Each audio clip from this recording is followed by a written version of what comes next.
പാകിസ്ഥാനെതിരെ സമീപകാലത്തെ മേധാവിത്വം ലോകകപ്പിലും India തുടരുന്നതിനാണ് Amstel win stadium കഴിഞ്ഞ ദിവസം സാക്ഷിയായത്. പൂൾ ഡിയിലെ നിർണായക മത്സരത്തിൽ 3-നെതിരെ 5 ഗോളുകൾക്കായിരുന്നു ഇന്ത്യൻ ജയം.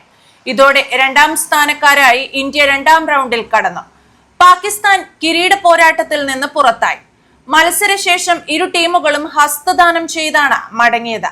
ക്രിക്കറ്റിൽ ഇന്ത്യ പാക് താരങ്ങൾ ഹസ്തദാനം ബഹിഷ്കരിക്കുന്ന വേളയിലാണ് ഹോക്കി ടീമുകളുടെ ഈ നടപടി. മത്സരത്തിന് മുൻപ് സാധാരണ ചെയ്യാറുള്ള ഹസ്തദാനം താരങ്ങൾ നൽകിയിരുന്നില്ല, ഹൈഫൈവിൽ ഒതുക്കി. എന്നാൽ മത്സരശേഷം അതായിരുന്നില്ല സ്ഥിതി. താരങ്ങൾ നിരനിരയായി വന്ന് കൈ കൊടുത്താണ് മടങ്ങിയത്.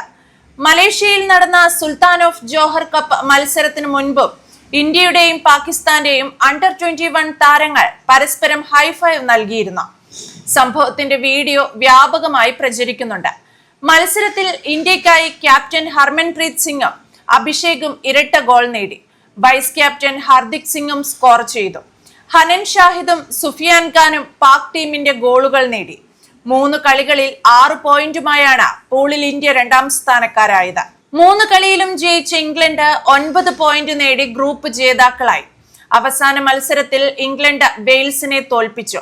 കഴിഞ്ഞ 10 വർഷത്തിനിടെ പാകിസ്ഥാന് ഇന്ത്യയെ തോൽപ്പിക്കാനായിട്ടില്ല.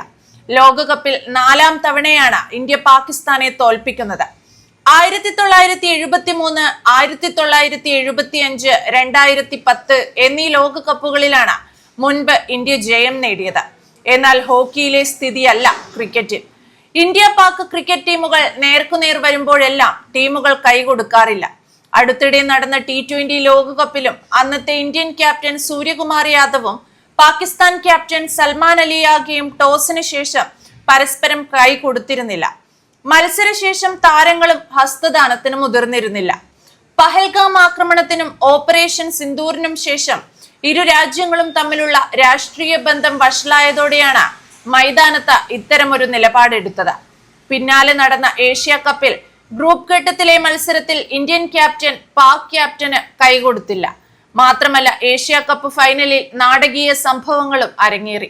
ഇന്ത്യൻ ക്രിക്കറ്റ് ടീം പാക് മന്ത്രിയും ഏഷ്യൻ ക്രിക്കറ്റ് കൗൺസിലിന്റെ ചുമതല കൂടി വഹിക്കുന്ന PCB മേധാവിയും കൂടിയായ മോഹ്സിൻ നഖ്വിയിൽ നിന്ന് ട്രോഫി വാങ്ങാൻ വിസമ്മതിച്ചു.